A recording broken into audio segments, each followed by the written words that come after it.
Hello, fans, and welcome to Wildwood Baseball Park for another Sheboygan A's baseball game. Tonight, the Sheboygan A's will be taking on the Addison Braves in their first matchup of the year. It was originally scheduled for 7:30, and we thank you for tuning in so late because we had extra innings tonight delaying the schedule. First, we'll go ahead and meet the Addison Braves.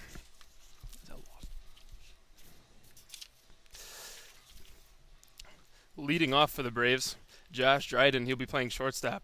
Hitting second will be Joe Piscopo, playing third base tonight. Bill Miller will hit in the third spot. He'll be in right field. Kevin Babica follows in the cleanup spot, playing first base. Chris Holke then to catch in the fifth spot. Jim Pinatikis hitting in center field. I apologize if I butcher any of these names. It's quite interesting. Mike Milkey will be hitting left field. And John Zielinski will be designated hitter tonight. Dion Carr will be hitting in the ninth spot, second base. And pitching will be Alex Cardoza. The A's will be home tonight as opposed to last night. Because this is tournament style, we want to make sure that every team is facing each other enough times at the home and away. So that's why they got the away bill last night. Tonight's starting pitcher for the A's will be Max Kramsky. He has picked up quite a few innings for the A's this year already. Mainly a reliever, but he does make spot starts from time to time. Kramsky has 32 innings pitched already for the year after pitching limited innings this year at Lakeland College. We'll go around the diamond after the first hitter here. And the first pitch in from Kramsky is taken. Ball one on the outside half of the plate.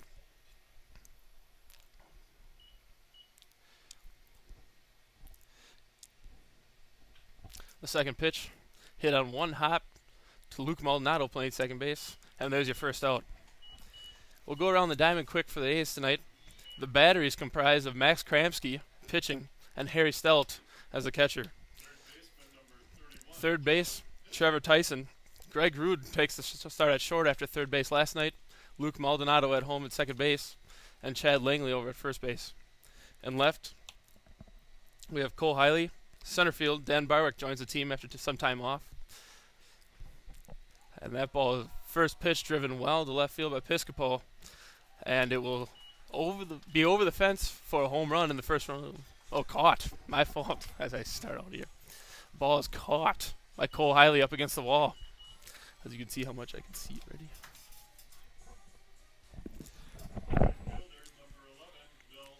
There's two away. My fault, fans. My fault. Kramsky with two away now. Miller steps in. And the pitch. Ball one. And to finish out the lineup for the A's tonight, Ryan Schultz will be playing right field.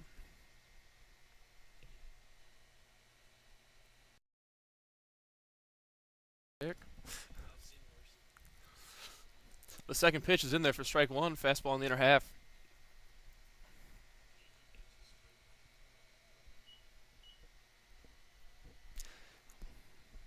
The third pitch from Kramsky off speed fouled.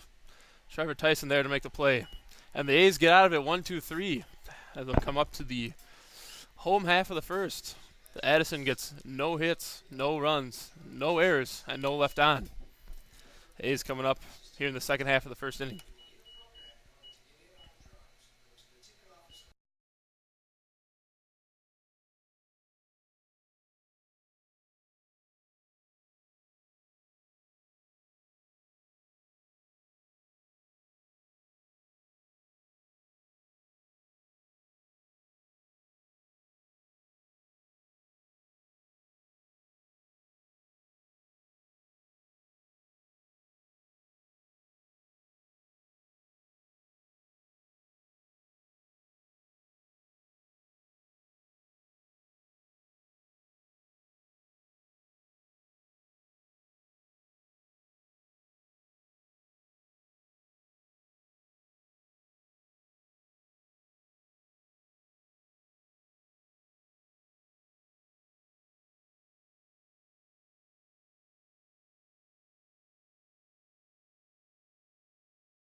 Greg Leroud will lead off the A's tonight, followed by Tyson and Cole Hiley facing Alex Cardoza.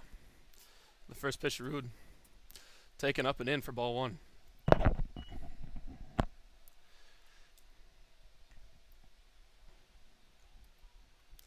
The second pitch, swung on and driven to right. Underneath it though. Right fielder tracking, and the first out is made. Simon.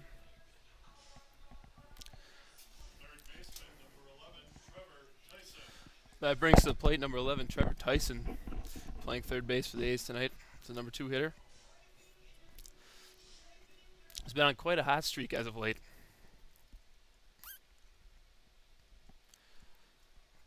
And the first pitch of Tyson, it's taken for ball one, I think.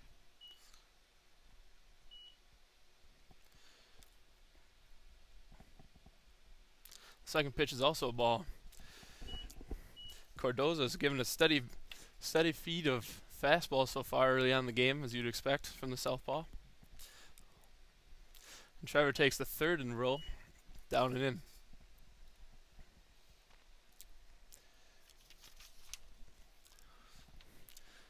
The 3-0 to Tyson. Strike one. Yeah. Tyson's hitting .328 coming into the game. A lot of it has been boosted in the last 2 weeks or so, as he fouls one back to the screen on the 3-1. As the payoff pitch will come up.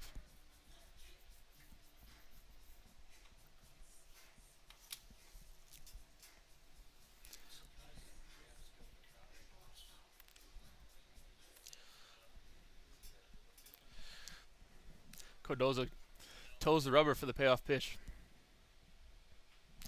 Tyson grounds third. And the throw to first will complete the out for the second out of the inning. And that'll bring up Cole Hiley.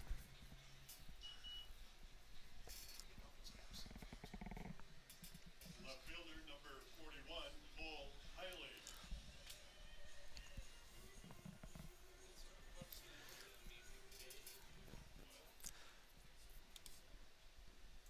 Cole Hiley gains quite a following here, being a Sheboygan Falls native. He takes ball one.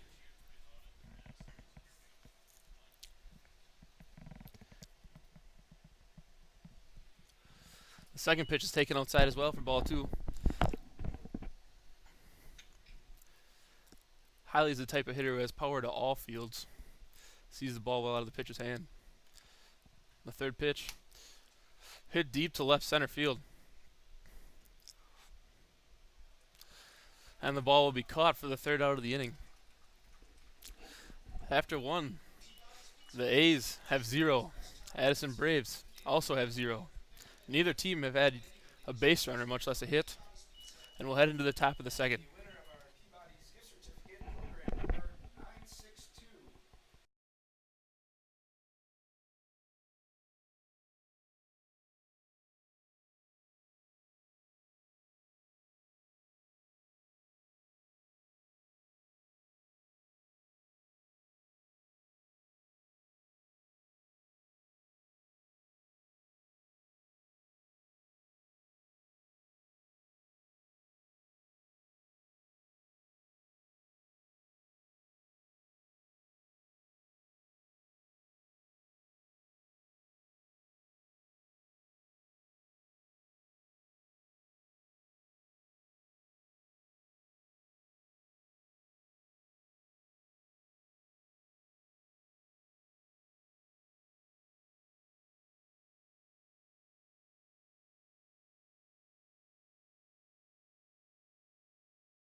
Kevin Babica will lead off the top half of the Braves' second inning.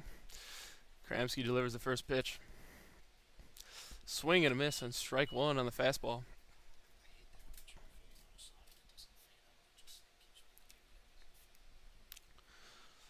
The second pitch to Babica. Taken. Breaking ball. Just off the outside corner. And the count is even at 1-1.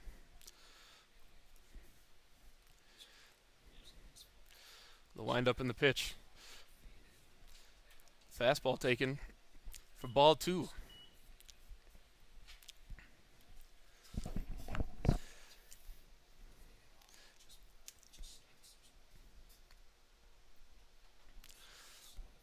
Fourth pitch of that bat is fouled back to the screen to even the count at 2-2.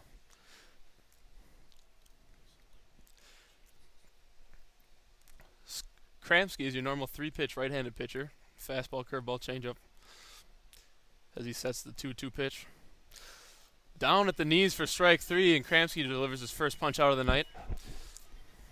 Off speed at the knees.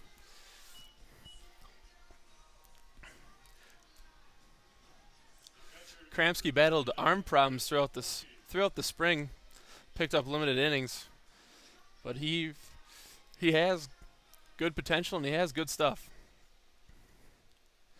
Fastball that can reach in the 80s. More of a location guy. He does get a lot of ground balls if he is on. First pitch is taken away for ball one.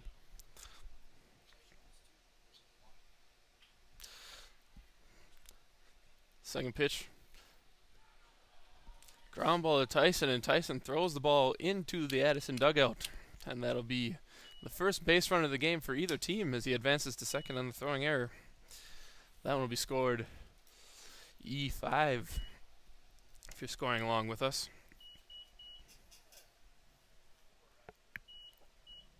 As Chris Holke reaches second base. Center fielder number 9, Jim Pinadikis. That'll bring up Jim Pinadikis.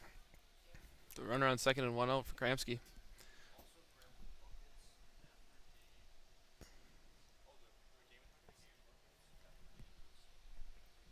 One away here as Kramski set to deliver the first pitch to Pinadikis.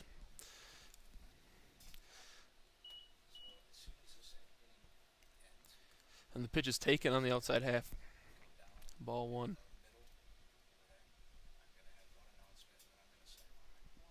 And the pitch. Swung on and missed.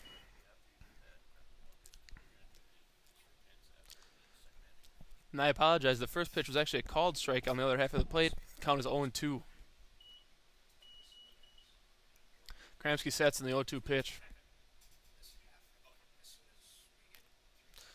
Fastball away for ball one.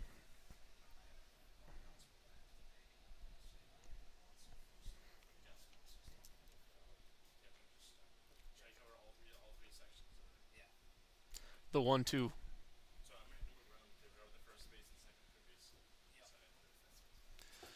Breaking ball taken just off the outside corner of the plate. And that'll even the count at 2-2.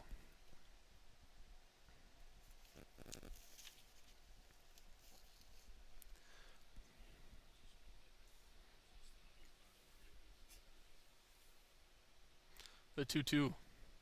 Swung on and missed as Kramski strikes out a second batter of the inning, second batter of the night. 2 away for the Braves now. That'll bring up, is it Mike Milkey? Mike Michelli, left fielder.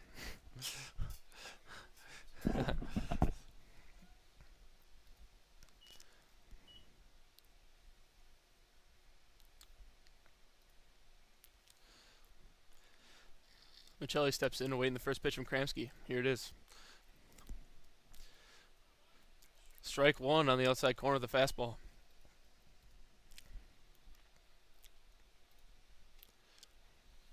Kramski comes set.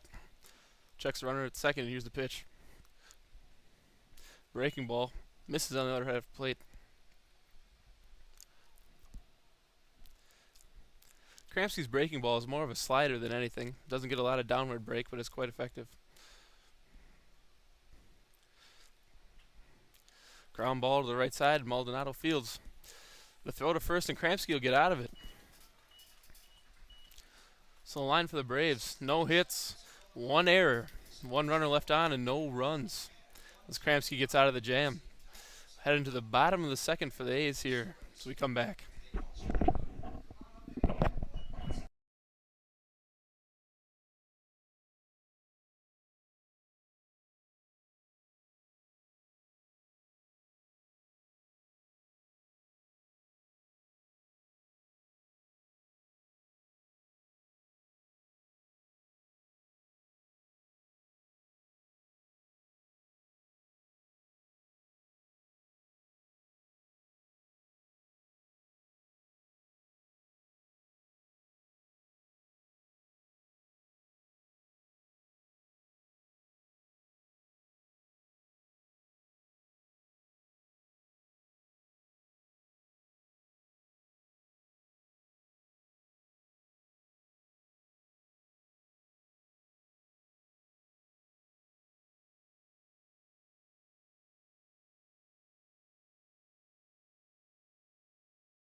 Welcome back to the game, folks. I must apologize because this is my first time doing the play-by-play for the A's tonight. Jared Ertman could not make it. I am Sheboygan A's pitcher Derek Lumens filling in. This is my first night, so you're just going to have to bear along with me as I make the rookie mistakes. Harry Stelt will step in as he hits cleanoff tonight for the A's. He waits the first pitch. Ball one, up and away. Due up for this inning: Stelt, Schulter, and Langley. Stelt follows the second pitch off. I think it's only fitting that Harry Stelt and Ryan Schulter are paired in the batting order, seeing as how they both attend Stevens Point. Interestingly enough, they both attended Concordia University of Wisconsin at one point as well, but both of them deciding to opt out and go play at University of Stevens Point as Harry takes ball two. Both of them actually attended the College World Series this year, which is an interesting experience, I'm sure, as they take ball three.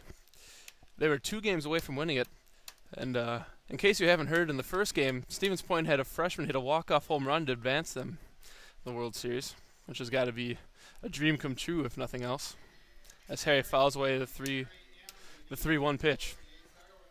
The count moves to 3-2.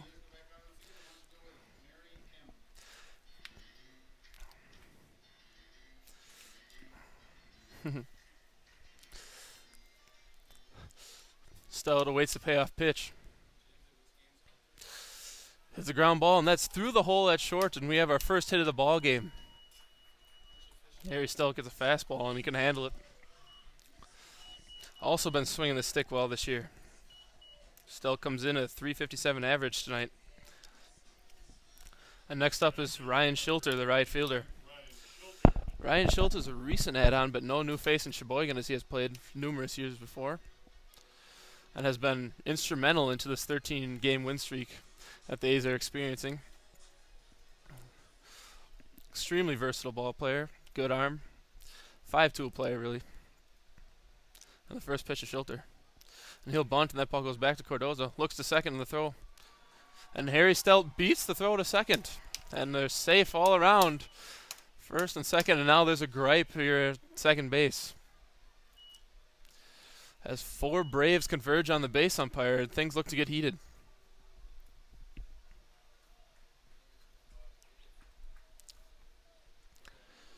The play was close for sure. Stelt beating it in according to the base umpire.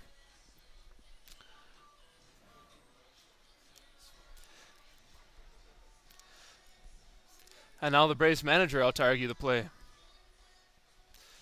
All this will lead up to Chad Langley, the first baseman, to hit if we can get over this play at second base.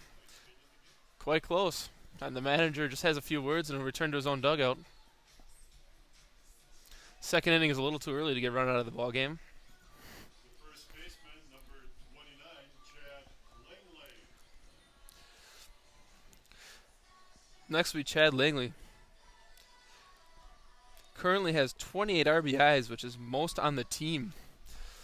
And as of late, he has been hitting the cover off the ball. Hit really well at Marion this year, too. Marion University.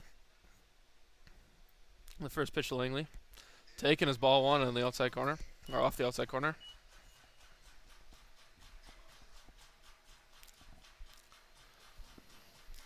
Chad actually earned all Northern Athletics Conference recognition for his hitting ability this year. Also didn't make an error at first when he was over there at Marion this year.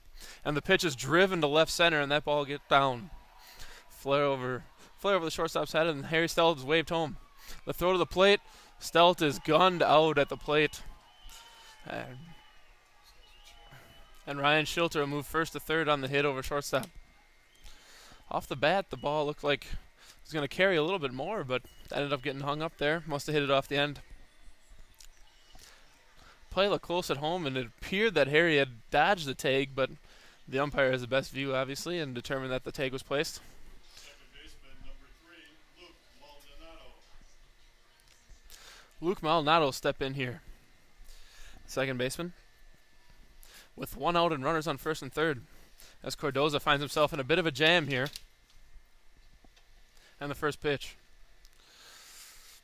Maldonado squares the bunt but takes for strike one.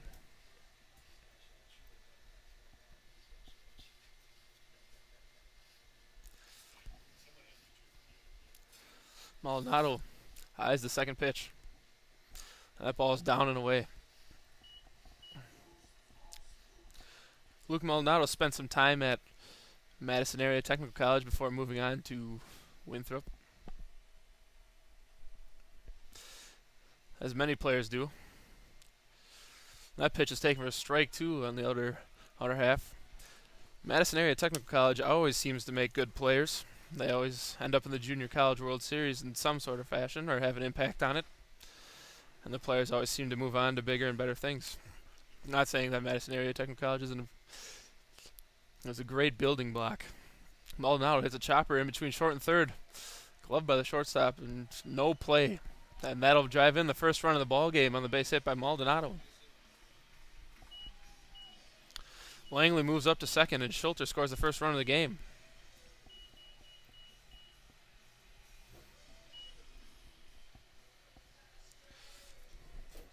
Designated hitter, number 2, Sam Mattheis. That'll bring up Sam Mattheis. DH tonight for Max Kramsky. Mattheis has also been on a tear as of late, but I think you can say that just about every hitter, seeing as how the A's are on a 13-game win streak and they've been putting up runs like nothing else.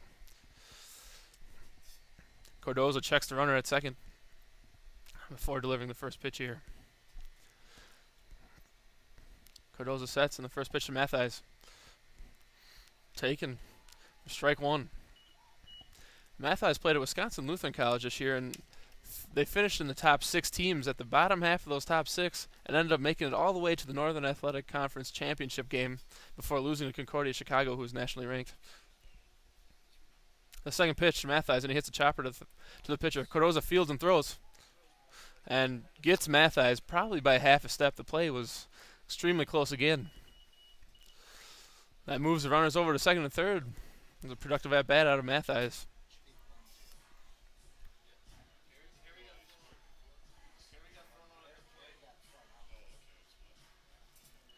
As a note here, the umpires have had 3 close calls in one inning. Not an enviable job by any means. As Dan Barwick steps in, an outfielder from the University of Milwaukee. The first pitch to Barwick. Swung and hit. And that'll ball get through between first and second, and Chad Langley will score. And following him, Maldonado standing. Barwick trying to advance from first to second. And the ball's thrown out into the outfield, and Barwick will advance to third. Barwick getting waved around and eventually held here at third base. Barwick's the kind of guy with unbelievable speed, so him being sent from second to the plate on an overthrow out to center field is no way out of the question. And Barwick, on a simple base hit out to the outfield, ends up finding himself at third base with 2 runs driven in.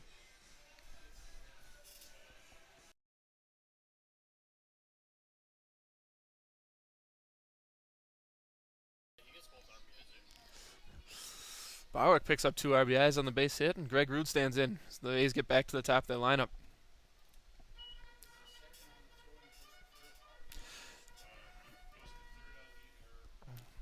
Second pitch to Rood. Swung and fouled down the right field line.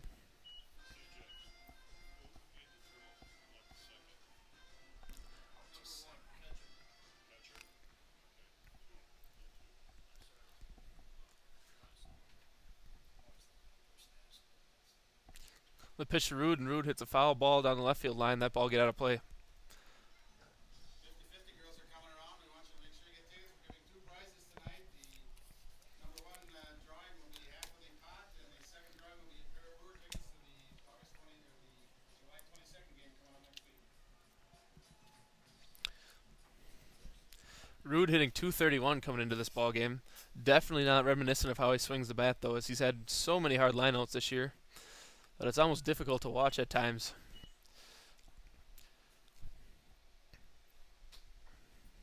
And the 2-2 to Rood. Taken off the outside corner, and the count goes to full.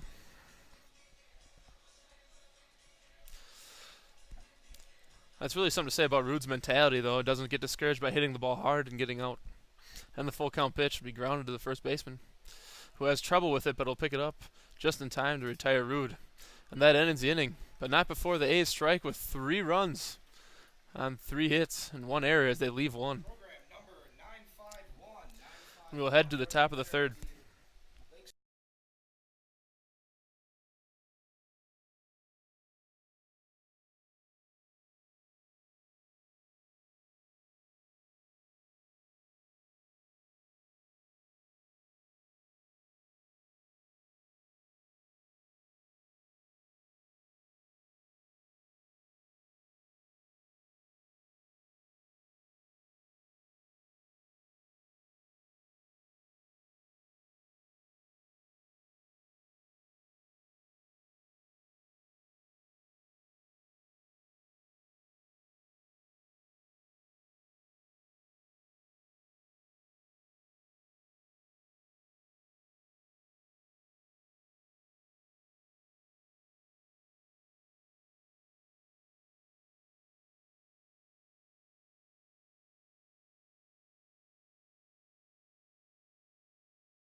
Here in the top of the third, Max Kramsky will face John Zielinski, the designated hitter. Steps in and steps back out. And Kramsky set to deliver the first pitch of the third. And they'll wind up in the pitch. Zielinski squares to bunt and pulls back for ball 1 above the eyes. The Addison Braves have been struggling this year. They have yet to win a state league ball game. And the pitch from Kramsky. Hit on the ground to short. And the throw to first is in time for out number 1.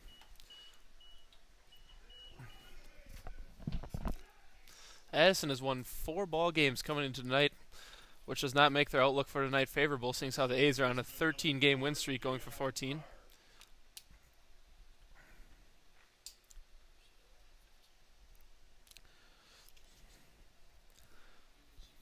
They're also playing their second game of the day, playing back-to-back after just losing to Eau Claire.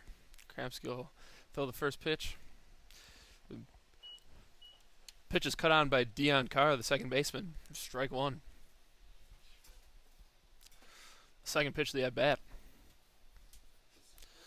Pitch is ball down. Addison actually hung into the ball game pretty well until later innings when they had a couple defensive lapses in the first game today. Kramsky delivers, and the pitch is fouled and toward the Sheboygan A's dugout.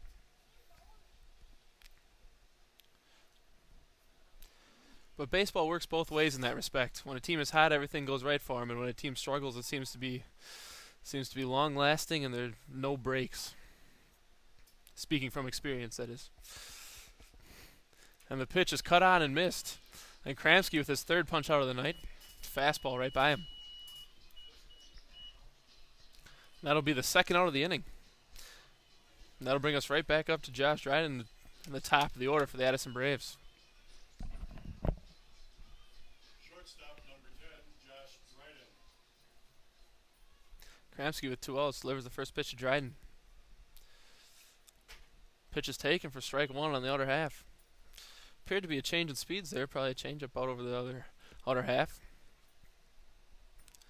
Kramsky can throw all 3 pitches at any time in the count, which is extremely valuable toward a pitcher. And the second pitch is cut on and fouled. It's particularly favorable in fastball counts, just so you can mix it up.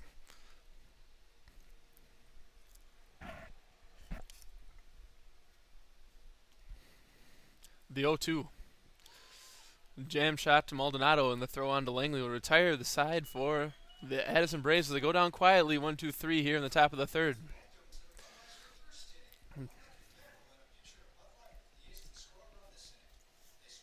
Sheboygan A's will bring up Tyson, Hiley, and Stelt to bring up the bottom of the third as we come back.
Here in the bottom of the third, Trevor Tyson will start it off for the A's. Cardoza on for his third inning of work. And the first pitch, Tyson takes for a ball way outside. Cardoza, a lefty with decent life on the fastball, and looks like appears to be a good breaking ball. But when you face a hot lineup, it's tough to force the pitches by him. And the second pitch of the at-bat is a strike. Third pitch is fouled back by Tyson.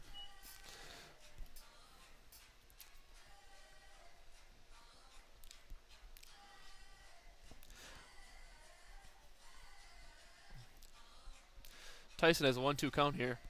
Tyson is an extremely versatile player, can play any position on the infield. Has good enough tools to do so. And the 1-2 is a fastball up and away. Cardoza appears to have a good two-seam fastball as the pitch looks like it's tailing from the outside corner of the plate off. Such is almost typical with left-handed pitchers as the fifth pitch of the at-bat is flied to the second baseman for the first out.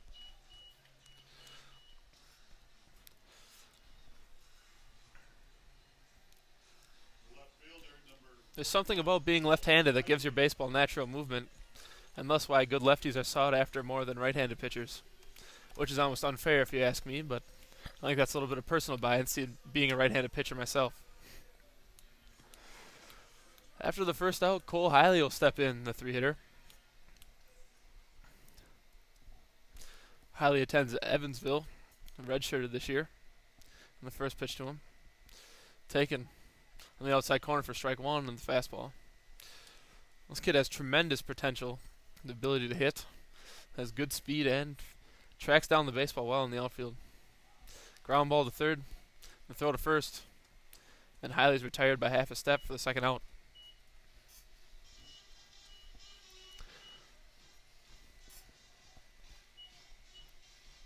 Hiley doesn't do that too often, as most of the time when he gets out, he's hitting the ball hard.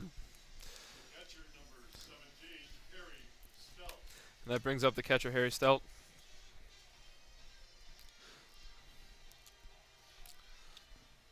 Found himself a base hit earlier in the ball game. Started the run scoring inning last inning as he takes ball one on the off the outer half.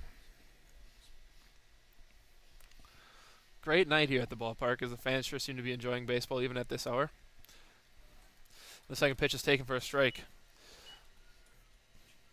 This is usually about 8th or 9th inning time here in Sheboygan, but the Sheboygan faithful are still here around, supporting the ball club, which has been pretty much the theme all year, which is fantastic. And the pitch hit the center. Center fielder giving chase, and that ball fall in between the second baseman and the center fielder, and Stelt has the second hit of the night. Those are the kind of hits that even it out for you if you hit a hard ball in the earlier games. As they say, the game of baseball always evens itself out. Right fielder number 21. So with Stelt aboard again, his schoolmate for the year, Ryan Schilter, steps in. Another Stevens Point ball player. And back to Schilter, as I said in the at-bat before, has all 5 tools.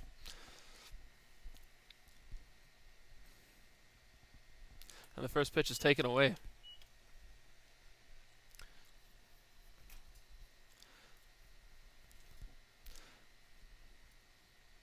The second pitch. No, the check move to Harry at first. He returns safely. Schilter, catcher at Stevens Point this year, did receive All-American honors this year in the Division III baseball world. And rightfully so, the kid's a tremendous ball player. As he takes the second ball outside.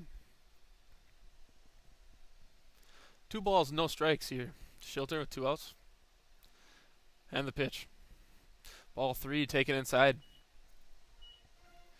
Schilter's the rare combination of a catcher who can run. He's got great speed on the base paths, and he's always a threat to steal. Unless you have somebody like Harry Stout in front of him, that's the only thing that slows him down, really. The pitch swung in a liner up the first base, up to left center. Excuse me. The ball's kind of misplayed, and Schilter will be in with a double easily. It still moves from first to third.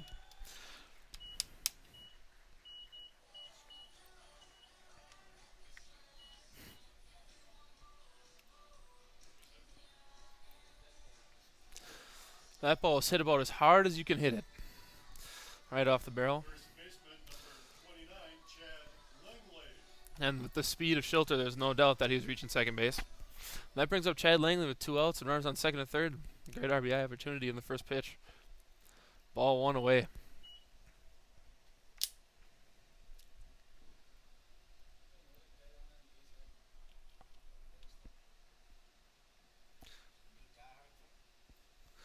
The second pitch is taken for a strike. Down and away. There's nothing against Stelt's speed, but Schilter is the kind of runner where it benefits that he has nobody ahead of him so he can take as many bags as possible. As he stands on second as Chad takes ball 2.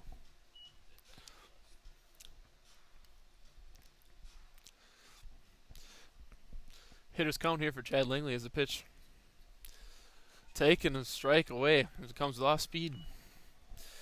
Cardoza mixing it up a little bit there as the count evens at 2-2. 2's across the scoreboard here as Chad sees the 2-2. Fastball taken in for ball 3.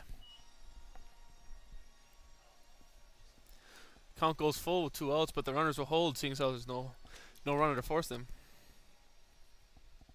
And the pitch. Swing and a pop up in the infield. Second baseman camps underneath. Didn't make it look easy, but he got the out. As Langley pops up. The A's have 2 hits. There's no errors. No runs. On 2 left on base here in the third. As we head to the top of the fourth, it's A's 3, Addison Braves 0.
Third baseman, number 31, Joe Piscopo. Joe Piscopo is sent to the plate by the Braves here to face Kramski in his 4th inning of work. And the first pitch. Swung on and popped up over toward the first base side, and Langley will catch it to retire the first hitter on the first pitch. Nothing more efficient than that for Kramski. Right fielder, number 11, And the first out. Miller. Look to get the fastball in on the hands there. As pops out to first base, and Bill Miller will be brought to the plate here for the Braves. The pitch. Strike on the outside corner. Fastball from Kramski. Kramski has picked up 32 innings this summer, but for Lakeland College in the spring, he had only pitched 10. It's good to see him come around and take more innings. As a teammate of his at school as well. The 1-1 from Kramski. Fastball outside, and the count goes to 2-1.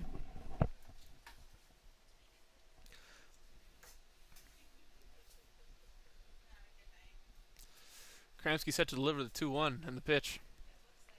Fastball inside for strike 2 at the knees. Nothing the hitter can do about that pitch but be a little disgruntled that the umpire would call that a strike. The 2-2 pitch from Kramski.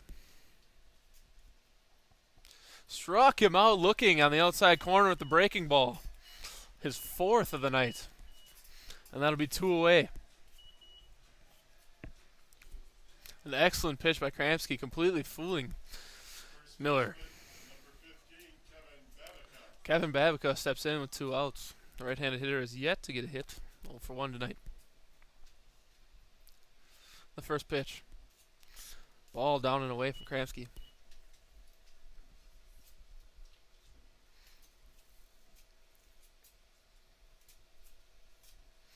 And the second pitch. Swung and hit high in the air to left. Rude tracking. And Rude makes the play for the 3rd out as a clean 1-2-3 inning for Kramski as the A's get off the field unharmed, unscathed, no hits, no runs, none left on for the Braves. And no errors by the A's. And it's chicken dance time here at Wildwood Ballpark, and we'll come back for the bottom of the 4th inning.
Luke Maldonado will lead off for the A's here in the bottom of the fourth.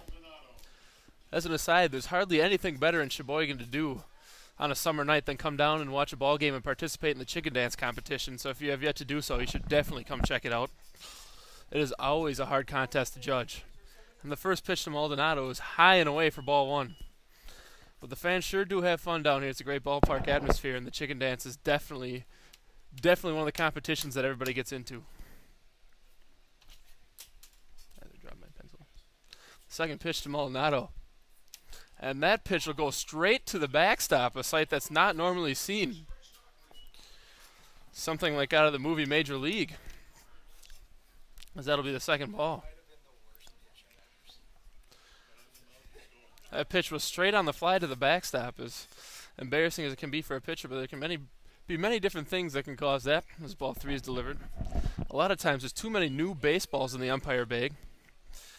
And the balls can have a plasticky feel and slip out of your hand. And ball four delivered to Maldonado, four straight there. Also, there can be moisture on the baseball, or mound conditions can also affect a pitch there. But there is signs of tiring here as Cardoza in the fourth delivers a 4-pitch walk to Maldonado as a leadoff, which is always a killer as a pitcher, as leadoff walks are said to have scored great percentages. Mathies will step in, the designated hitter. After delivering in his first at-bat, step in here. Cardoza sets and checks on the runner. Maldonado back in, standing.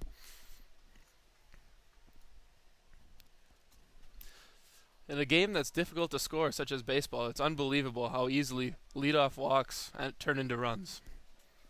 The second pitch is a ball. The first pitch is a ball, excuse me.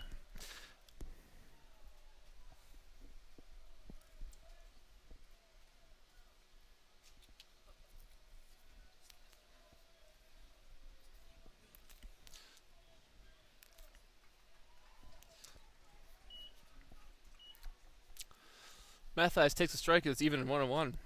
This spring, Mathies was a 300 hitter. He comes into this game hitting 324. The kid can swing the stick. And another check over to Luke Maldonado, who's back in safely. Count is 1-1. Not necessarily a running count, but Maldonado does have good speed at first. A third check.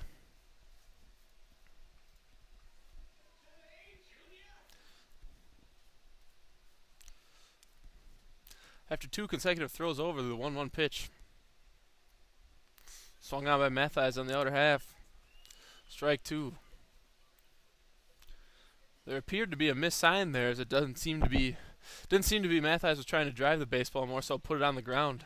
Potentially a hit and run there in the 1-1 pitch. Missed by the base runner. It does happen at times though. The count goes to 1-2. The pitch. Swung on by Mathies and hit to right center. The ball tailing back toward right, and play is made rather routinely for the first out.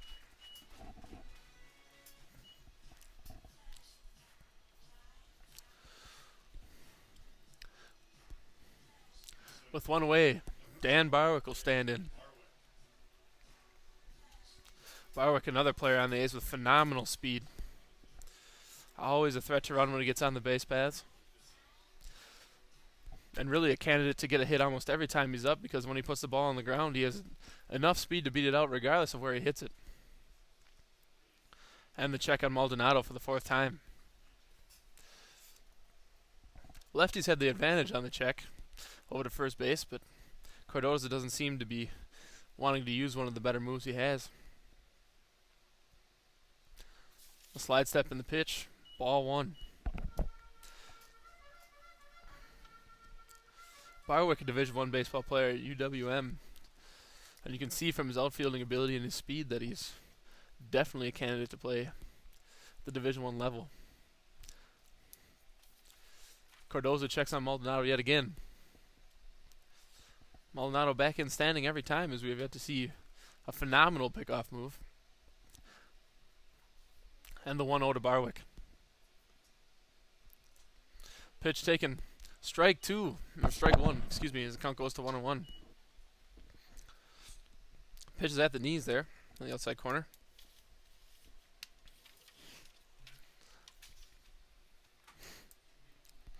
1 ball, 1 strike to Barwick.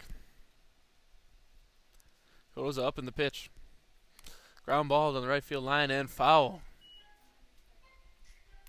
Nearly missing the first base coach, who many A's fans may recognize as Brandon Winfield, closer from the team last year.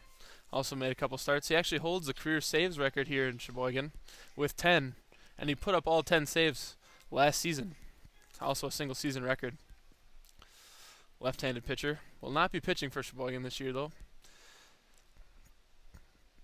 He actually spent a stint in the Northwoods with the Wisconsin Raptors, and ended up having pain in the arm, so he ended up shutting it down and coming back to the A's, help coach for the rest of the summer. The 2-2 to Barwick. Foul to the right side as Barwick battles him off. Strike 2 with 2 strikes.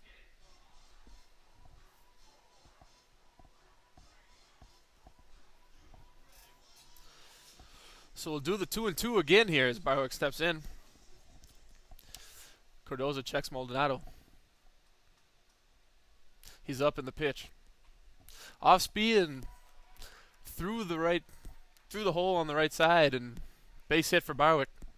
Throw comes into the cut. And runners on first and third as Maldonado advances all the way to third.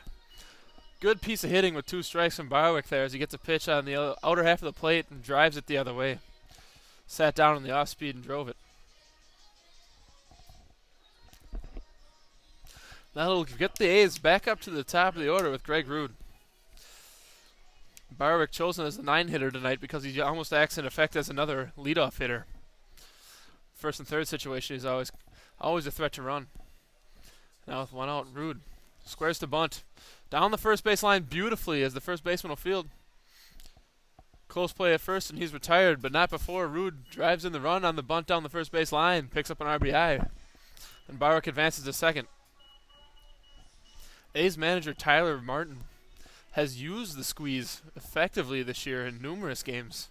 He seems to be calling it more and more often. There's plenty of confidence in the play. Now with 2 outs, Trevor Tyson will step in. Ball 1. The squeeze not used very often just because of the riskiness of it, but players end up executing anyway. 1 ball, 1 strike. The A's make it work there. They've actually made it work a couple times this year, and it is a good way to pick up runs teams don't necessarily expect it.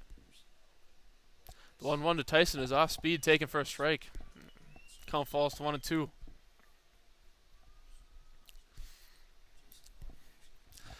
Barwick leads from second here as Tyson awaits the 1-2 pitch. Cardoza sets and delivers. Fastball in the dirt, knocked down by the catcher. And Barwick, recognizing the pitch going to be in the dirt, advances to third without a throw. One thing about Barwick is the fact that he's not only fast, but he's an instinctive runner, so he can read pitches and understand when he needs to run, which is extremely beneficial, especially for the hitters who hit behind him in the lineup. Makes for easy RBIs. The 2-2 pitch to Tyson. Swung out with 2 outs and hit to right field. Ball cutting toward the line will be a base hit.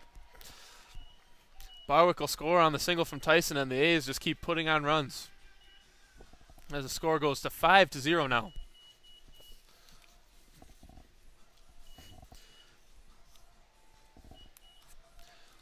Another good piece of hitting from a UW Milwaukee player. The fast gets a piece out on the outer half of the plate and hits it to right field again. Exactly as it should do, as Cole Hiley is brought up with 2 outs here. Tyson on first. First pitch taken in the left-handed batter's box for ball 1. Cardoza looks to be laboring a little bit here with 2 outs. Tyson takes off on the pitch. Swing through by Hiley, and the throw is not in time as Tyson will pick up the stolen base. Cardoza didn't seem to be checking on him very often, and with a high leg kick, Tyson was easily in there at second base, able to leave on first movement on the lefty, which is so often how it's stolen. And you kind of gamble there, as the lefty can always throw over because he sees the play in front of you. Third pitch of the at-bat taken for the second ball. 2 balls and 1 strike here with 2 outs. Left-handers are often stolen on the first movement of their body, and either then they decide to throw to first or throw to home, and usually, or sometimes the runner gets lucky. As Tyson goes on first movement again, and the throw to third is not in time. Tyson into third, standing with a stolen base as he's reading the leg kick easily. Pitch taken there by Cole as we have a runner on third now with 2 outs.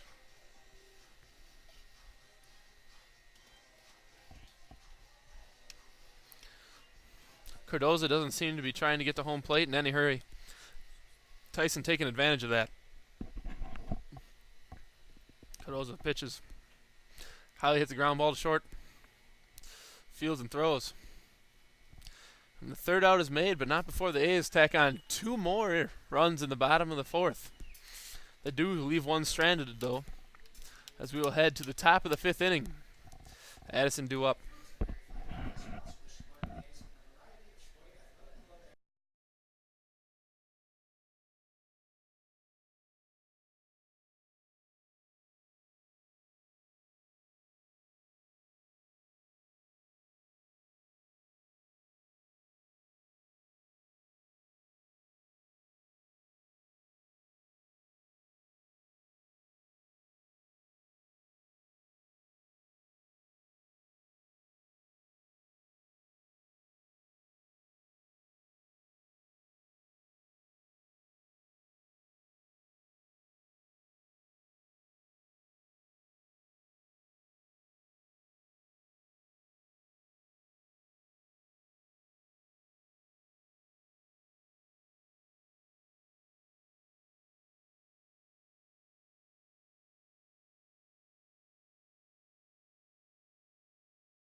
Chris Holke steps in as the Braves start their top half of the 5th inning here. Kramski delivers the first pitch. Swung on and hit to right field. And that ball gets past Ryan Schilter out in right field, and that ball rolled to the wall on the diving attempt. And he'll be into third base.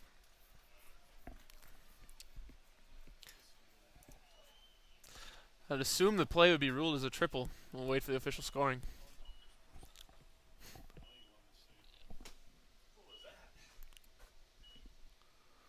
Kramski gives up the first hit of the ball game.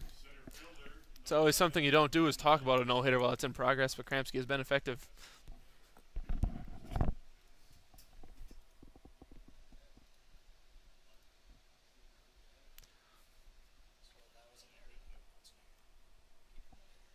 Just keep it after I talk.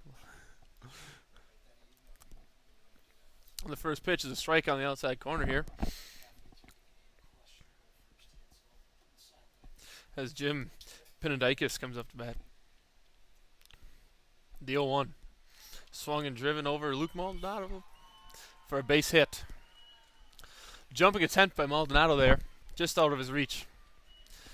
And the Braves have scored their first run on a base hit over Luke Maldonado. So Braves starting to get a little something going here against Kramski.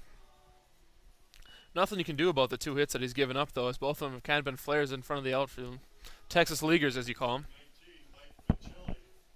It brings Mike Michelli to the plate. Runner on first, no outs. Kramski sets. The first pitch to Michelli. Fastball taken away for ball 1.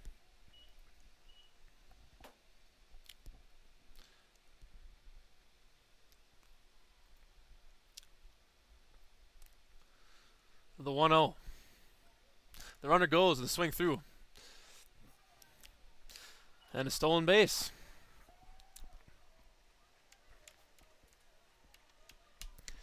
as pitch will be called a strike on the swing. Penadikis stealing second base there. Close play, but not quite. The 1-1. Fastball.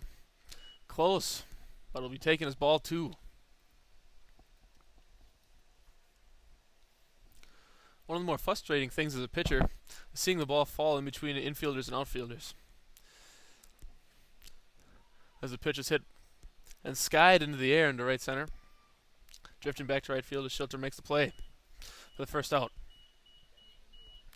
But as a pitcher, you'd rather know that a team is hitting you hard and having base hits than hitting balls that should not fall as base hits, and they do. Nothing's more frustrating than seeing a ball fly over the infield and land before the outfield. It's kind of a feeling of throwing a good pitch and getting robbed almost. With 1 out, John Zielinski will stand in. Kramski sets. Checks the runner at second. And the pitch. Fastball in.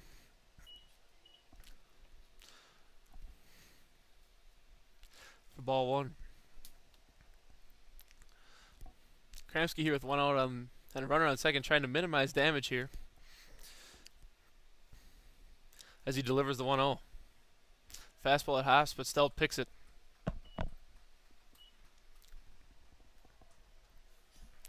There's definitely something to be said about a catcher who's willing to block the baseball. It instills confidence in pitchers, and Stelt is phenomenal defensively behind the plate. Allows you to throw whatever pitch you'd like in whatever location you'd like. The 2-0 from Kramski. Taken for strike 1. And of course, just as I mentioned, Stelt's defensive capabilities, the ball go in and out of his glove.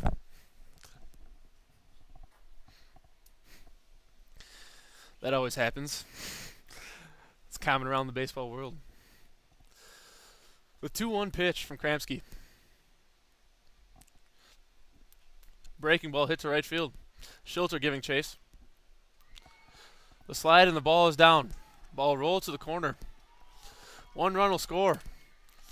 Shilter throws and the runner will end up at third there.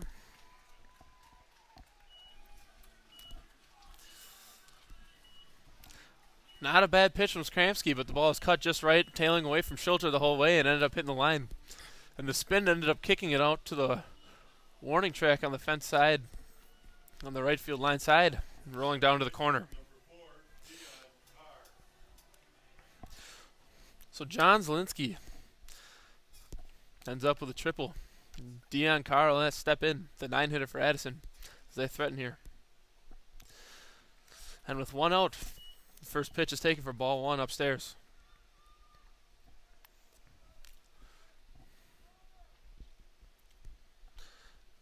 The 1-0 from Kramski. Strike taken right over the heart of the plate. And the count even at 1-1. A couple tough bounces for Sheboygan in this inning, leading to a couple big hits for Addison. The third pitch taken high and tight. 2 balls and a strike.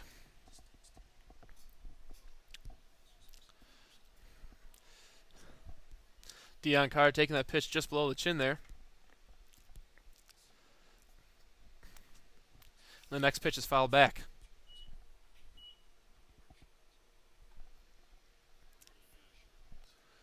Two balls and 2 strikes. Here's Kramski, set to deal with 1 out.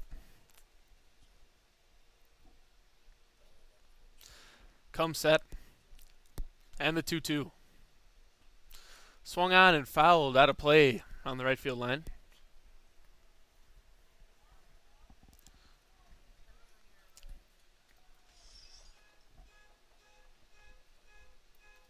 So we'll do the 2-2 over. Kramski sets. And the pitch. Swung on and missed. Kramski ends up with his 5th strikeout of the night, and it couldn't come at a better time now with 2 outs and a runner on third.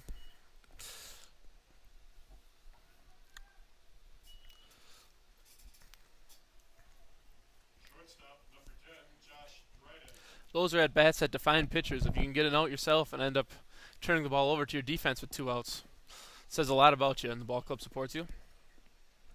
The first pitch to Josh Dryden as the Braves turn the order over is ball 1 down low.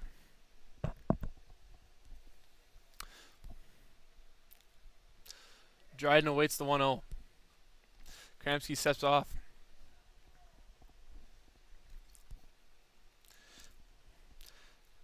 Toes the rubber again, and it's 1-0. Here it is. Swung on and missed by Dryden for strike 1.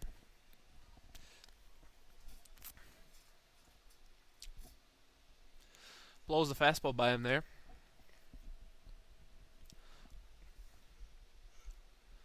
The 1-1 pitch. Breaking ball. Taken high for ball 2.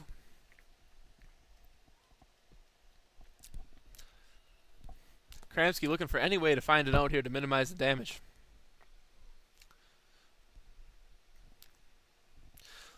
The fourth pitch of that bat is fouled back. We'll count even at 2-2.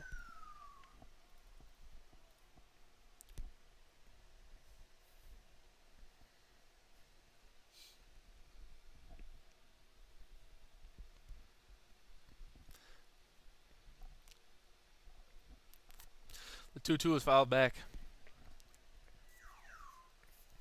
Max Kramski is one of the bigger characters on the Sheboygan baseball team.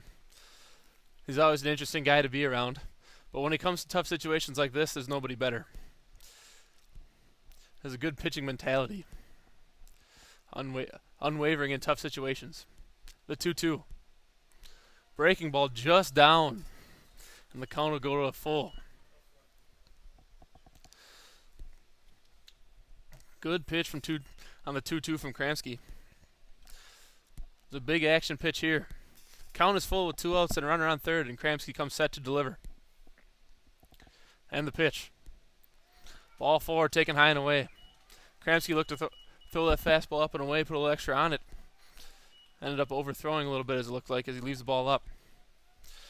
Manager Tyler Martin out for the mound visit here as he'll talk to Kramski about the first and third situation with 2 outs. As that'll bring up Joe Piscopo, the 2-hitter.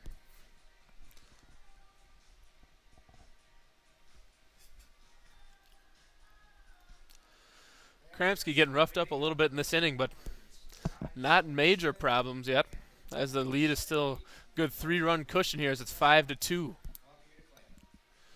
But a lot of times in a first and third situation with 2 outs, the manager likes to come out and talk about the defensive situation as well, so they're not giving up free runs. A lot of times in a first and third situation, the runner from first will be told to steal in order to draw a throw from the catcher, and then they'll attempt to score the run from third. A lot of times with 2 outs, though, the manager would like the players to play more conservatively and allow the pitcher to try and attack the hitter. Third baseman, number 31, Joe Piscopo. We can expect movement out of Josh Dryden here at first base. Leadoff hitter, most of the time characteristically fast. First and third situation. Kramski set to deliver the first pitch to Piscopo. Dryden stays still as the fastball up.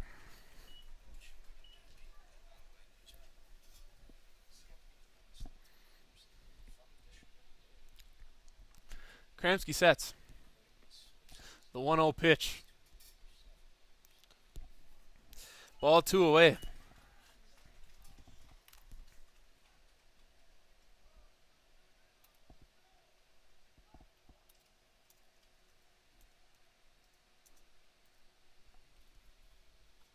And the pitch. Driven between the hole at third and short. Hiley fields and throws it back in. So that'll go down for an RBI for Piscopo, and that'll be the 3rd run of the inning for the Braves. As it is now 5-3. Sheboygan still leading, but the Braves certainly threatening with 2 outs and runners at first and second. Still have a runner in scoring position as Kramski looking to work out. Bill Miller steps in. The 3-hitter. The left-handed hitter awaits the pitch. Fastball in there for a strike from Kramski. This is the Braves' 3rd time through the lineup, so they've all had a chance to see everything that Kramski has to offer. which can offer a little bit of explanation as to why they're hitting the ball around this inning. And the 0-1 pitch. Fastball back to Kramsky on the comebacker. He throws to first and the inning is over, but not before the Braves score 3 runs and find themselves right back in the ball game. It's Sheboygan 5, Addison 3, and we'll be back for the bottom half of the 5th right after this.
A's catcher Harry Stelz will lead off the inning. Alex Cardoza back out again for his 5th inning of work after getting roughed up the last couple. First pitch is taken, ball 1 outside of the fastball. The second pitch is Stelz. Driven over the shortstop's head, and that'll be a base hit. Another ball for Sheboygan hit right on the screws. That pitch is down and away, and Harry Stelz still able to get down and cut through the baseball hard. I'll bring up Ryan Shilter. Right fielder, number 21, Ryan Shilter. Shilter was poised with a couple of tough plays in the top half of the inning out in right field. A couple balls with tough spin on it. 2 diving efforts came up empty both times. Good chance to do some damage here at the bat, though. Ball 1 taken away.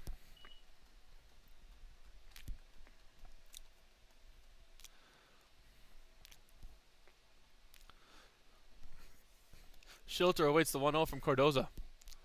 Cardoza checks Harry Stelz at first and the pitch. Ball 2 taken high.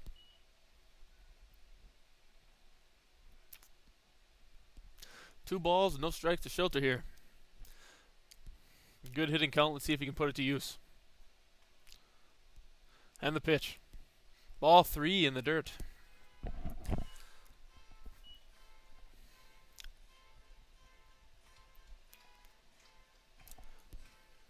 Three balls and no strikes, and it's likely Shilter will be taking here. A lot of times hitters take a chance on this pitch being ball 4, but a lot of times it's the best pitch of the at-bat. And Shilter gets the green light and fouls it down the third base line. As seen there, he got a pitch he could handle, but just out in front. A lot of times that's a situation when the pitcher's just trying to throw a pitch over the plate. Can be easy to hit. The 3-1 to Shilter. Still a hitter's count. Check on Harry. He's in there easily as he's standing no more than a step off the base. Possibly a sign that Cardoza is tiring a little bit in the 3-1 count. Shilter gets a pitch to handle and drives it to right, but is drifting foul and out of play.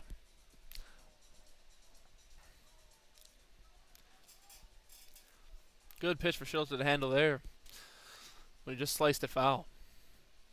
Count goes to full with the runner on first here as Shilter steps in. Cardoza sets with the payoff pitch. Ball 4 taken outside, and Shilter will draw the walk here. The Braves are looking to their bullpen, checking to see if the pitchers are ready. And there's runners on first and second for the A's with no outs. And Chad Langley, the first baseman, coming up. The Braves shortstop out to talk to the pitcher. A lot of the times when you see position players come out and talk, it's either driven by the manager to buy some time for the bullpen, or they have to talk defensively. More than likely, this is the first case scenario where they're trying to drive some time for the reliever to get up because Cardozo shows signs of struggling, tiring.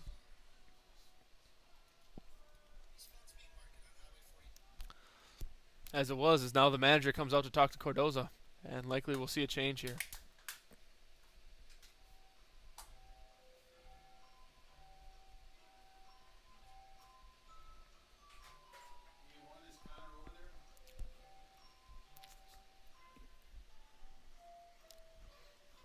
As we talk here a little bit about last night, the Sheboygan A's defeated the Oshkosh Giants for the third time in the season, 13-1. The offense was phenomenal as there were hits nearly out of everybody in the lineup. I don't have the stats from last night in front of me, but nearly every player had base hit as the Mount Conference ends.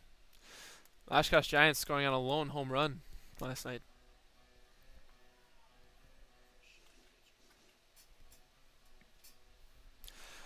They elect to stay with Cardozo here to face Langley on the lefty-lefty matchup. Potentially a reason driving that. The first pitch to Chad. Cut over third base. Seems to be tough. And hauled in by the third baseman for the first out. Chad aggressive on the first out. Oh.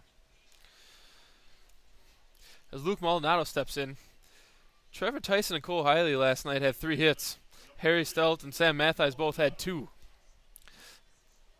Stelt with 4 RBIs, Hiley with 3, and Langley with 2 last night. So there's offense out of nearly every aspect of the order, much less the guys getting on ahead of them. Now with 1 out, Maldonado will see Cardozo as well. The pitch. Pitch taken for strike 1. Pitch is probably top of the strike zone there to Maldonado, crossing at the letters. Maldonado has good speed here. Not necessarily a double play candidate. The 0-1. Cardozo checks the runner at second, and Stelt scampers back easily. No throw.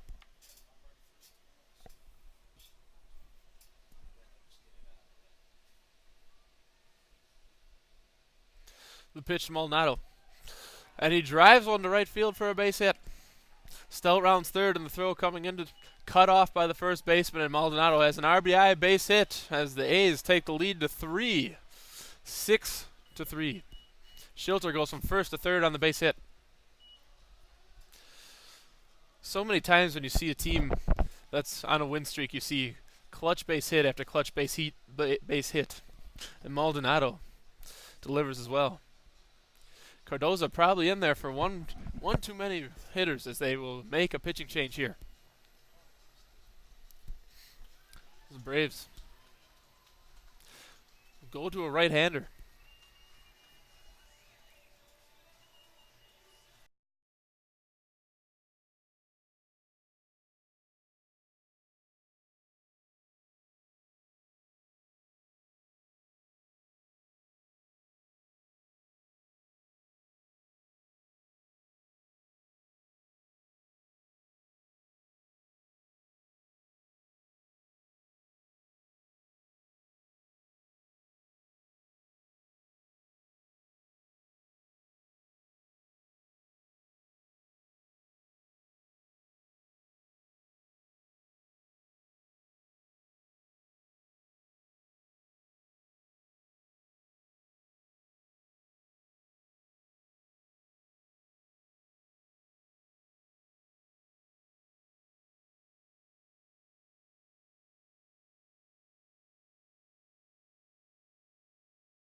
The Braves will bring in right-hander Andrew Molly from the pen.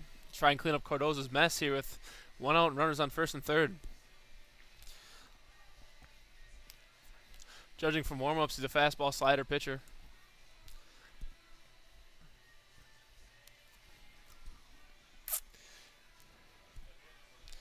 Throws about as straight over top as they come. And now he's set to play here. Molly toes the rubber. Ryan Schilter at third, Luke Maldonado at first, and that'll bring up the designated hitter, Sam Mathies. Andrew Molly. Batting for the A's, the designated hitter, number 2, Sam Mathies.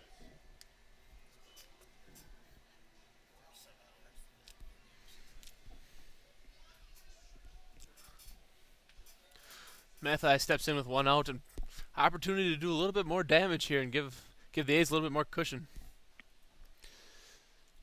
Molly, welcome to the game with the first pitch.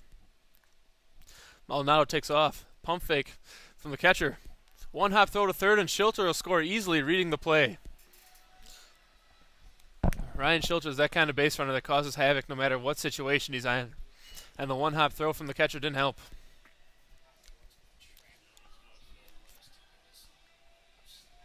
Maldonado advances to second. And Mathies has to do nothing but take the first pitch in order for a run to be scored in his at-bat.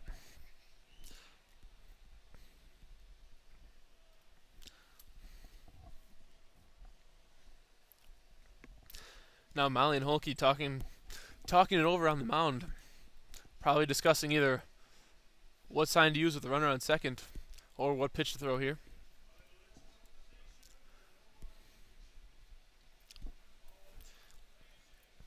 Maldonado on second as Mathies steps in the box to await the 1-0 pitch. Molly sets and delivers. Maldonado runs on the pitch. Ground ball back to the pitcher. And the hit and run is executed there as Maldonado gets the third. Score that one 1-3. That brings up Dan Barwick. 2 outs. Center fielder, number 4, Dan Barwick.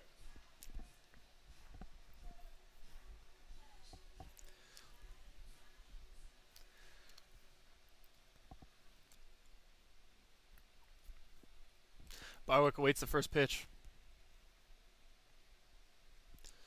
Taken downstairs.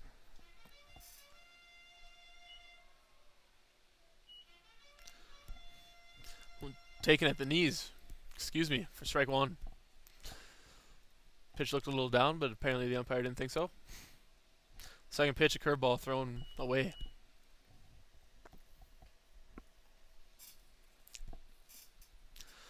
Ball and a strike to Barwick here with 2 outs. 2-out hitting is so important for teams, even with a 7-3 or 7-2 lead.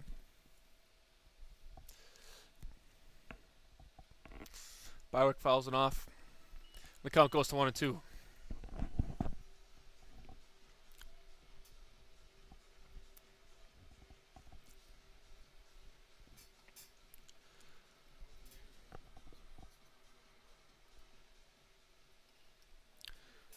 One ball and 2 strikes.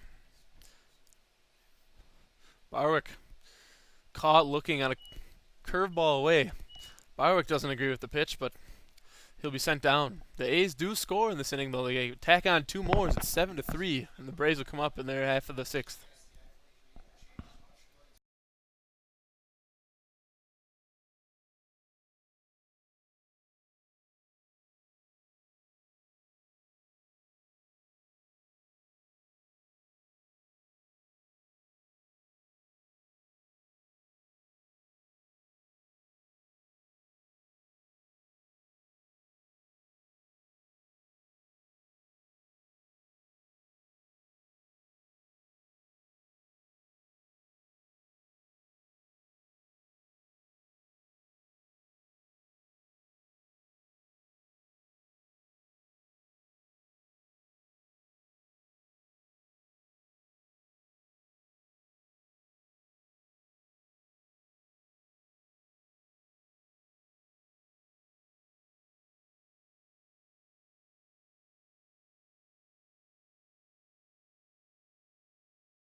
Max Kramsky on for his 6th inning of work. Got roughed up a little bit in the last inning, but seems to be feeling it right.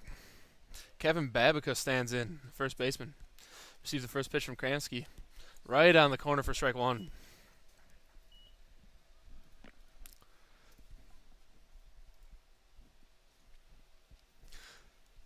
Delivers the second pitch. Just outside. Count even at 1-1.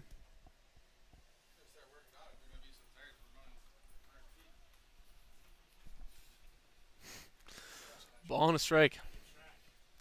And swung and hit on to right center field for a base hit. And that ball burned Barwick in center and get to the wall. Babica finds himself aboard with a double. Lead off the 6th inning. Went down and got a pitch low and away and drove it to right center. Barwick cut in on the baseball, but must have been hit a little bit harder than he thought. Stelt calls time to discuss it with Kramsky here. It's runner on second.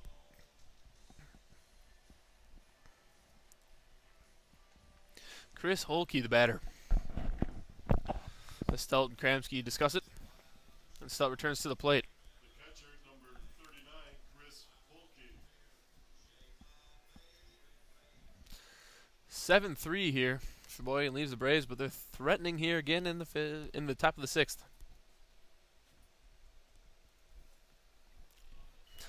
First pitch on the corner, strike one.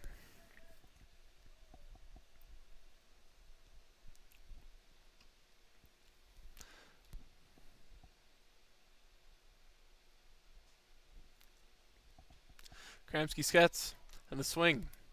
Pop up to right field as Shilter camps under it for out number one.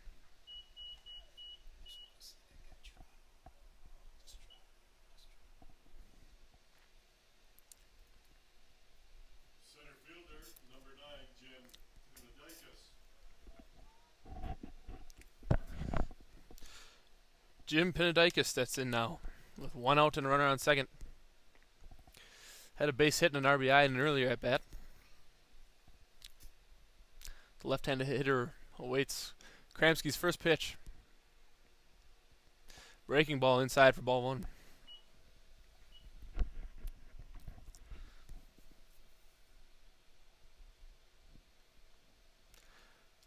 Kramsky delivers the 1-0. Strike one on the outside corner.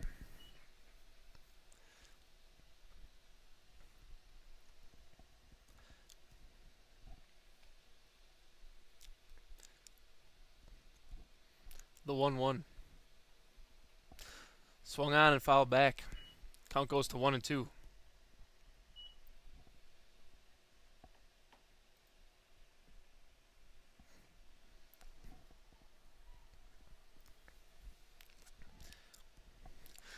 It's 20-11, and the crowd is still plentiful here in Sheboygan.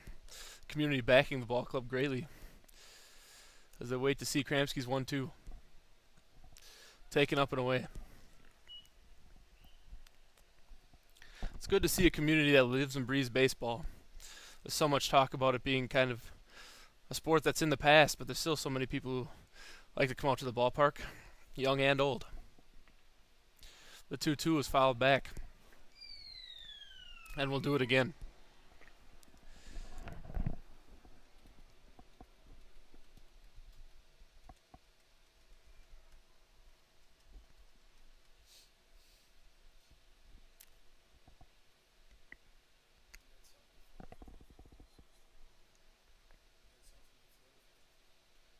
Kramsky sets on the 2-2 as we do it again.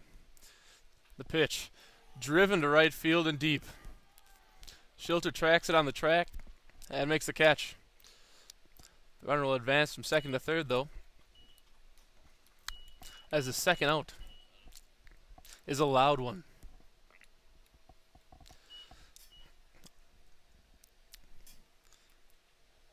That fastball up and in. On the initial contact, the ball looked hit a lot harder than that. But the ball kind of hung up on the warning track for Ryan Shilter, who made easy work of it for out number 2. That brings in Mike Michelli with 2 outs and a runner on third. First pitch is a fastball right by him from Kramsky. Probably the hardest one he's thrown all night as he reaches back here in the 6th inning. Shelley waits the second pitch. Fastball up at the eyes as Crampsey seems to be letting it go now. Later on in the game, pitchers kind of turn on that reserve energy that they're saving. Try and throw a little bit harder. It appears to be what Crampsky's doing as he tries to force the fastball by again. Michelli is late and fouls it back.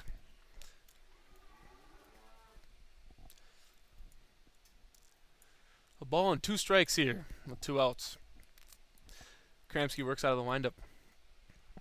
And the pitch. Fastball up and in. Ball 2.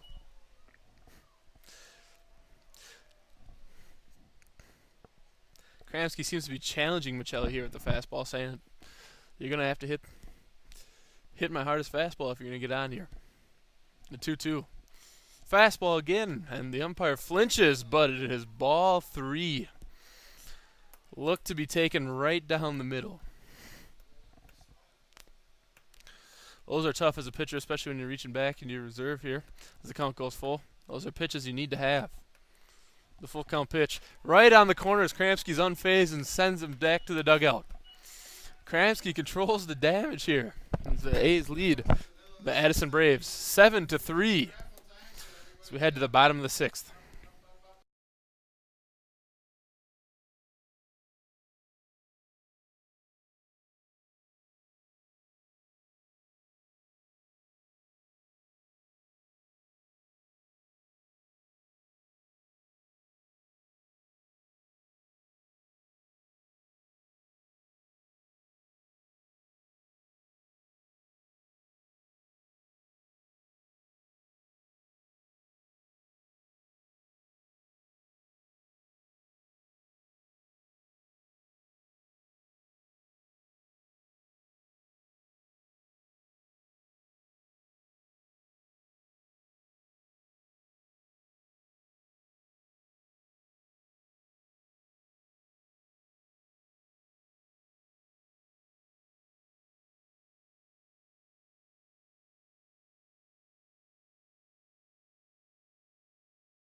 The Addison Braves bring out a new pitcher here in the bottom of the 6th to greet Greg Rood in the top of the Sheboygan order.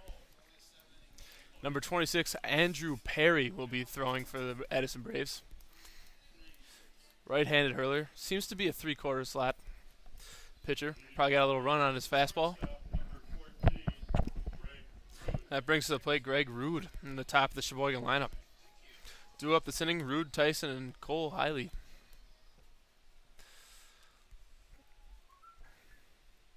The first pitch from Perry. Fastball, good velocity, taken off the outside corner. Perry sets for his second pitch. Rood sees it and hits it into foul territory in left field.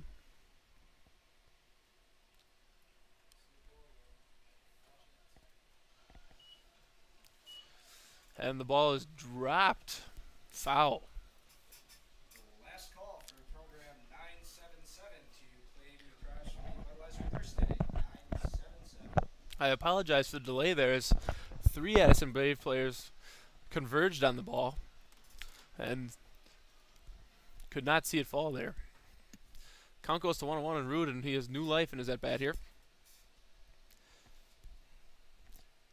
Perry sets. Rood sees the fastball down and drives it to left center. That ball will be extra bases as Rood rounds first and easily coasts into second. And Rood will lead off the 6th inning with a double. And as reliever, Perry does not necessarily want to see that as being greeted to the ball game, but he'll have to work with a runner on second. That'll bring up the two-hitter, Trevor Tyson, with a runner on second. And no outs as the A's are threatening here again in the bottom of the sixth.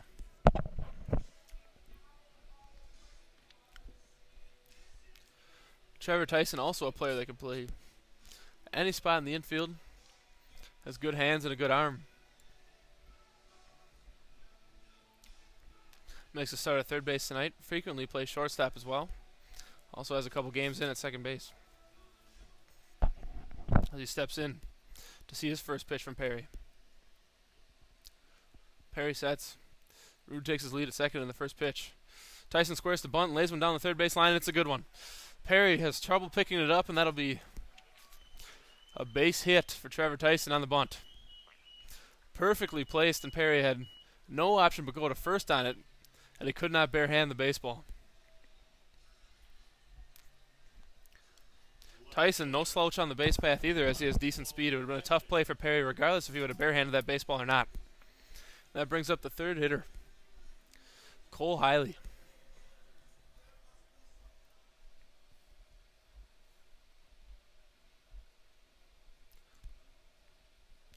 Perry sets, and the pitch. Breaking ball taken for ball one. Not exactly sure where that pitch missed, but may have fooled everybody involved at home plate there. One ball to Hiley. And the pitch. Tyson takes off on the pitch. Hiley swings through it. Tyson in there with the stolen base, and the Braves concede the run. As Rude scores easily. And the A's increase their lead. 8-3 now.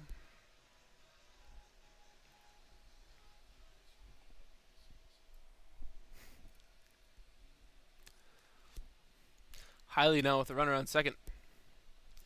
The 1-1. Breaking ball fouled back to the screen. Hiley right on it, just underneath. As the count falls to 1-2. As I said earlier, Cole gets a little bit of a fouling here, being a Sheboygan Falls native. A standout in high school. Great athlete, overall athlete, but standout in baseball.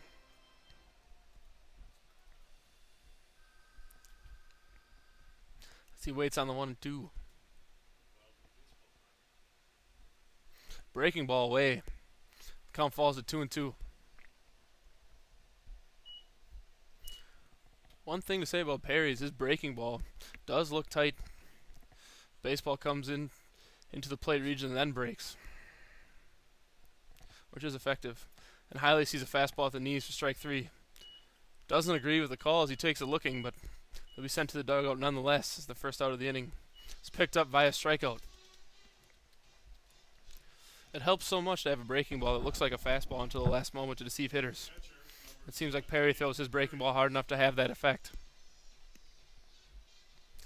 That'll bring Harry Stelt up with one out and runner on second. And the A's still threatening here in the bottom of the sixth. Already have put one run on the board. Tyson takes off on the pitch and steals third easily. That's ball one, up and out to Harry Stelt. One thing to be said about Addison pitchers that they have little regard for the base runners, it seems. Cardozo only threw over really at Maldonado one time, one series tonight. Other than that, didn't really bother with runners as Stelt fouls off a pitch.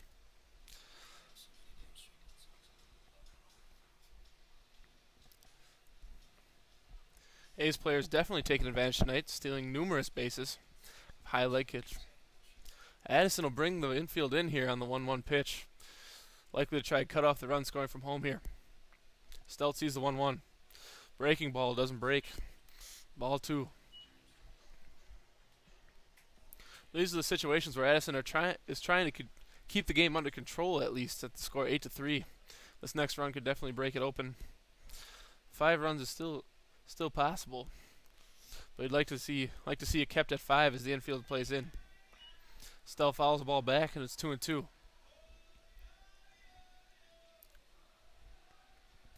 The only problem with playing the infield in like this is that a hard hit ball is sure to get through.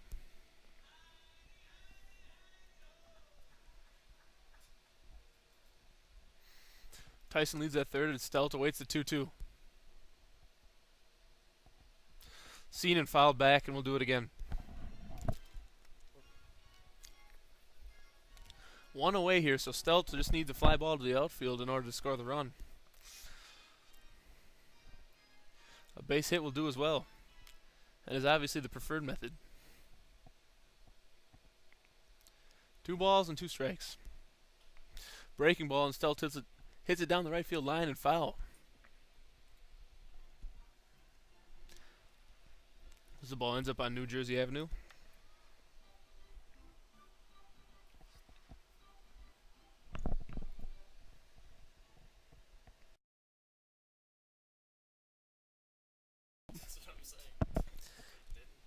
The 2-2 pitch is a close one, and Stelt takes it for ball 3.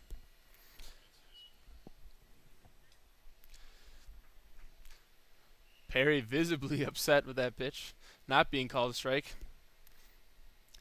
as the count moves full. And he gets Stelt on the breaking ball swinging there for out number 2.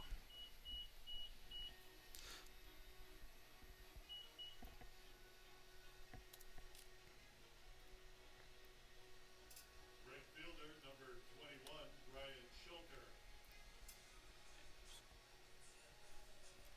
Ryan Schulter steps in here with 2 outs and a runner on.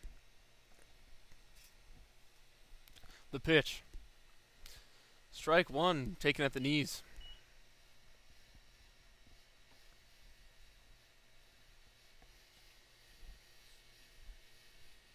Perry has a little velocity to his fastball here as he throws ball 1.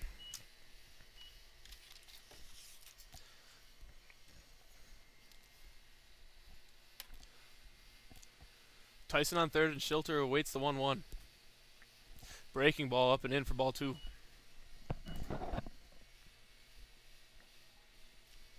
There's never enough insurance runs in baseball, as the A's will surely look to plate this run here at third. And the 2-1 pitch. Breaking ball in there for strike 2. A valuable pitch to have there is a breaking ball in the strike zone on 2-1 count. A lot of times the hitters are looking for a fastball, so if you can throw them a little bit of off speed, they're sure to take. The 2-2. Fastball down, and Schulter fouls it back. And the count will stay at 2-2.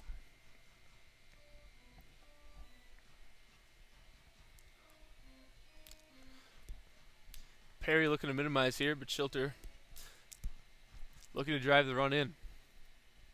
The 2-2 with 2 outs. Breaking ball, and Schulter hits to the right side. Fielded by the first baseman. Close play at first, but just gets Schulter. And that'll end the inning. But not before the A's score 1 and increase their lead to 8-3. Addison will come up with a 1 final chance here in the top of the 7th as we come back.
Eight 9-1 here in the top of the 7th as John Zielinski steps in.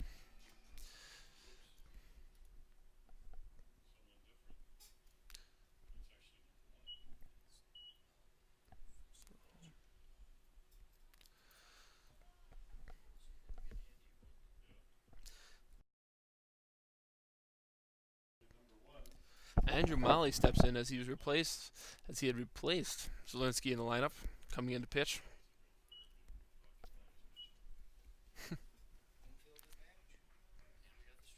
And a strike delivered by Kramski.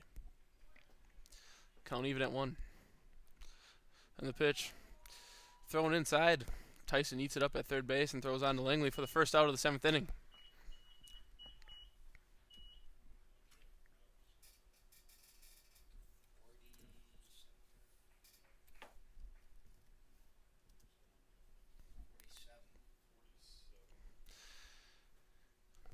In this weekend format, all the games will be 7 innings long, so this is the Addison Braves' last chance to score 5 runs and even it up, or 6 to take the lead, as they try to move play along here.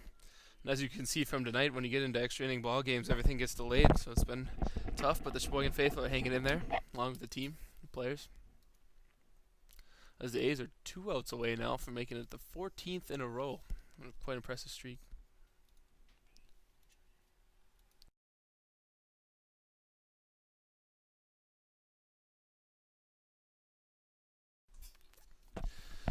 Now batting is a pinch hitter, Luke Lucetti, for the Braves.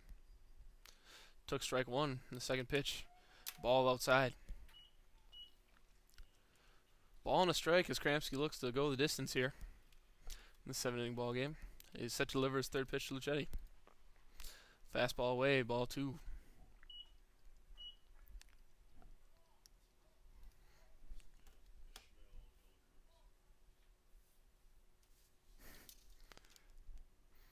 Ball 3 in the dirt here goes to 3-1 on Lucetti.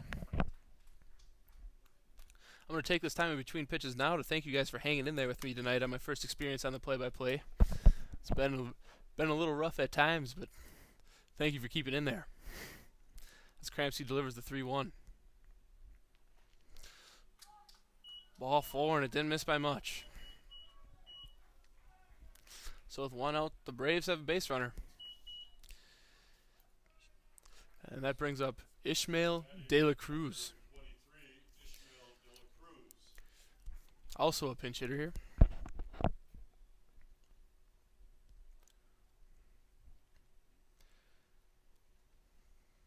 Kramski sets with the runner on first. And delivers. Fastball taken down and away for ball 1.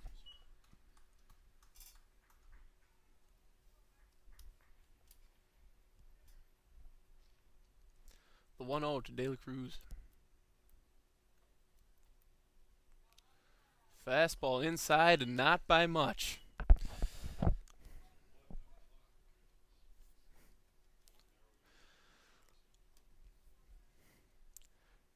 The 2-0 from Kramski. Over the heart, and it's popped up in the infield. Maldonado settles under. Makes the catch for out number 2.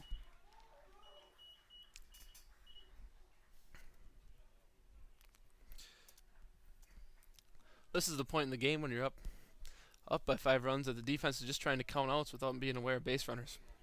Third baseman, number 31, Joe Piscopo. Try and get as many outs as you can here. Count them out as there's 2 now in the inning. The fastball hit right back up the middle by Piscopo, and the inning stays alive for the Braves here, and essentially the game. Well, the runner's on first and second. The Braves will send up Bill Miller, 3-hitter. As the Braves get back to the heart of the lineup with 2 outs here. Right fielder, number 11, Bill Miller. Runners on first and second with 2 outs here in the top of the 7th. And Kramski sets. The first pitch to Miller. Taken for strike number 1. Fastball. Miller checked his swing there, but it was called strike anyway. Kramski set to deliver the second pitch. Fastball hit on the ground to Maldonado. And he'll flip to Rude for the 3rd out, and there's your ball game. Kramski goes the distance here as the Sheboygan A's win the game 8-3. That'll complete the 14-game winning streak now as the A's move into Sunday here in the Wisconsin State League tournament. The Addison Braves are still without a win in the Wisconsin State League.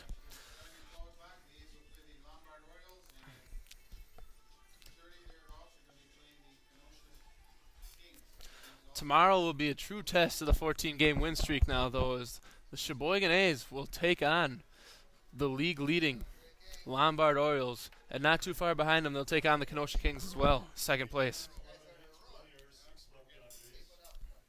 So it's a tough test of this win streak tomorrow for the Sheboygan A's. But tonight, they take the game from Addison 8-3. The line for tonight: Sheboygan scores 8 runs on 11 hits on 1 error by the Addison Braves, and Addison scores 3 runs on 6 hits and 1 Sheboygan error as well. Winning pitcher tonight will be Max Kramsky, going the distance with 7 innings. And Kramsky now improves to 3-1 on the year for Sheboygan. The loss goes to Alex Cordoza. That'll wrap it up. Thanks for hanging in there till 11 o'clock tonight here at Wildwood as the A's continue their hot streak by a score of 8-3 over the Addison Braves. We'll see you tomorrow at noon when the Braves take on the Lombard Orioles. And then following up at 2:30, they'll take on the Kenosha Kings. Oh, the A's. Excuse me. The Sheboygan A's will take on. See, like I said tonight, folks, it was a rough one. Thanks for bearing with you. From Wildwood Park, good night.